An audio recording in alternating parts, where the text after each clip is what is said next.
J in the morning. Power 106.7. Live and direct. Let's go. Hi, this is Jon Voight. Double J, I love your face. There he is, ladies and gentlemen. Hey. I'm happily married, but I want to say I've had a man crush on you for quite a long time. When you show up on set, do you ever show up and find younger actors that are enamored with you like I am? Well, every once in a while, the younger generation, has that attitude. Well, everybody's younger than me now, but they look at me and they say, "Oh, wow, yeah, how are you going to, Mr." When they say Mr. Voight, I know I'm in a lot of trouble. Right. And then they'll. And then I have to go to work, and I'm just like everybody else. I just have to, do my work, and they do their work, and hopefully it comes out pretty good. You started out playing a gigolo in Midnight Cowboy. Have you ever done anything gigolo-ish in your real life? Well, I'd do anything for a while there, to get somebody. I mean, I had an eye for the gals, of course. And I lived through it. When I say that, my mind goes over all this stuff. Right? Oh, my God. If you just tuned into the program, we're talking with Jon Voight. Is this bad? I started imagining Jon Voight hooking up with chicks right now. Yeah, that's bad. That's exactly right, yeah. And I'm thinking of the chicks. Is there any crazy stories you could tell us about you and any celebrities maybe hanging out, hooking up, getting together? No. No, absolutely not. Every once in a while, we'll get somebody that tells us a crazy story. Yeah, I know. And I'm just glad this story didn't start out with, well, Double J, me and your mom years ago. Let's switch gears. I want to talk about a movie you did a while back with portrayed as one of the most gangster cats on the big screen, Ice Cube. Yo, what's crackalating? This your homie Ice Cube, the West Coast warlord. When you were working with him, did he ever show up to the set? Was he gangster when you were working with him? Ice Cube is actually a middle-class kid. Got a real good business sense, and he's very gifted in that way, in terms of business. So he knows exactly what he's doing, and he's a very good actor. He's got the chops. But as far as being a gangster is concerned, that's the way he's gained attention and stuff. So, but he's another fella. What has been the hardest part about being an actor in Hollywood? I don't think there's any hard part to it, actually. I mean, if you're working, it's a wonderful place. The toughest part is trying to get work, as it would be anywhere, in New York or any other place. Trying to knock on the doors, trying to get auditions. But a friend of mine, Charlie Durning, and this is for any actors who are listening, Charlie Durning, who passed on this past year, was a wonderful, wonderful actor. He's been nominated for an Academy Award twice. But among actors, he had a very, very high position. And he had said to some young lady, he said, auditions are an opportunity to act. And when I heard that, I was struck by it, because I know that most auditions are taken up with anxiety. You want to please the people. You want to get the job, want to get a foot in the door. But just to use it as an opportunity to act is a whole other way of approaching it. It takes away some of that anxiety, and it gives you a good feeling about it. Here you have a script, a little piece of work to do. You have an audience.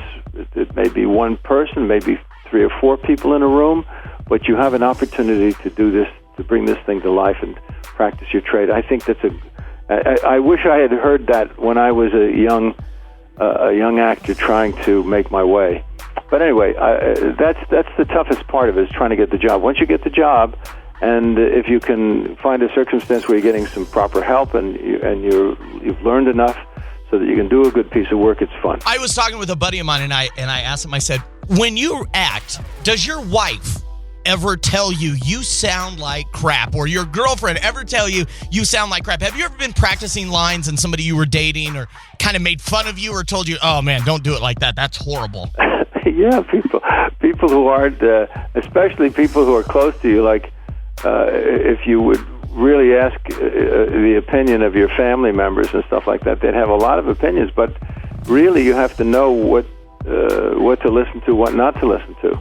It's a hard process, acting, and it's not, especially in the early parts, the work is not necessarily visible. Good work is not necessarily very dramatic. It's just listening and talking and being very, very alive.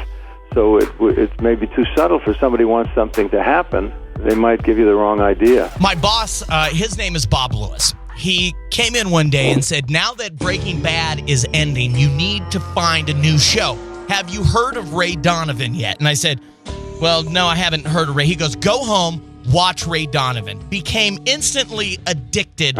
Ray Donovan is a show about a guy who is basically a fixer in Hollywood. Somebody overdoses and dies on cocaine with a celebrity. Ray Donovan comes in and cleans that up so the celebrity doesn't go to jail or get into any trouble. Have you ever needed a fixer, so to speak, in Hollywood, and do they really exist? Well, there are people around who I would call if I got in trouble, but I wouldn't say that those guys are professional fixers. But there is that character is out here. They have professional guys who are looking to take care of things.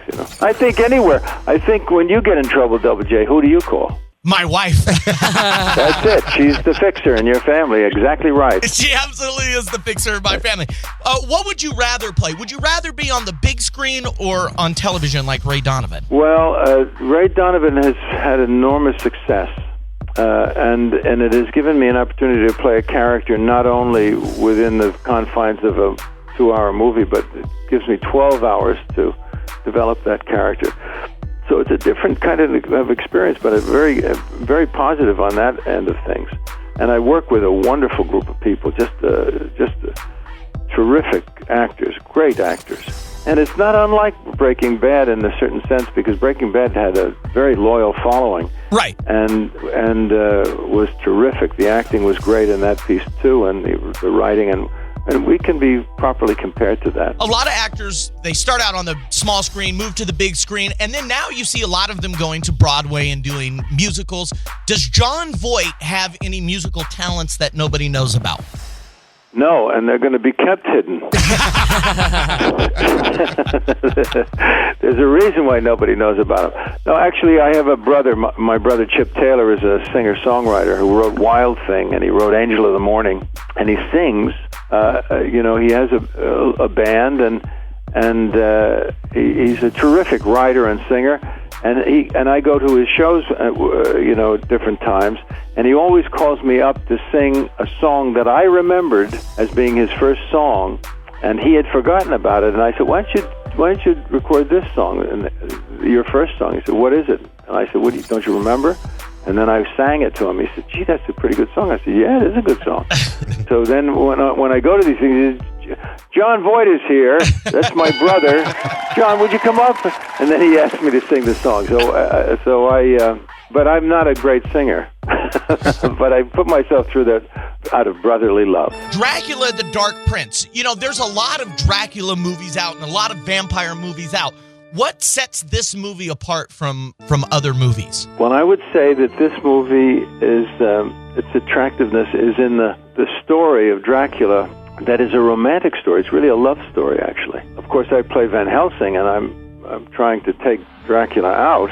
Right. The whole beginning of Dracula is because of a love that was taken from him, and he fell into despair, and then he chose the side of the dark side. So it has a love aspect to it that is very attractive with these two young people that are playing Dracula and this lovely girl. If you could be a vampire, werewolf, or wizard, which one would you be? Probably a wizard. Because of the magical powers? I guess there's just a certain delightful aspect to it. It's like a guru or somebody can fix things for people and help people all. Wisdom, I suppose. Dracula, the Dark Prince is out on DVD today. You can pick it up at Walmart. You can also get it on video on demand. Jon Voight, thank you so much for hanging out with us, man. It was so much fun talking to you. Hey, great. God bless. And that's how it's done. Wake up, wake up. Wake up with Double J in the morning. Weekdays 6 a.m. to 10 a.m. on Power 106.7.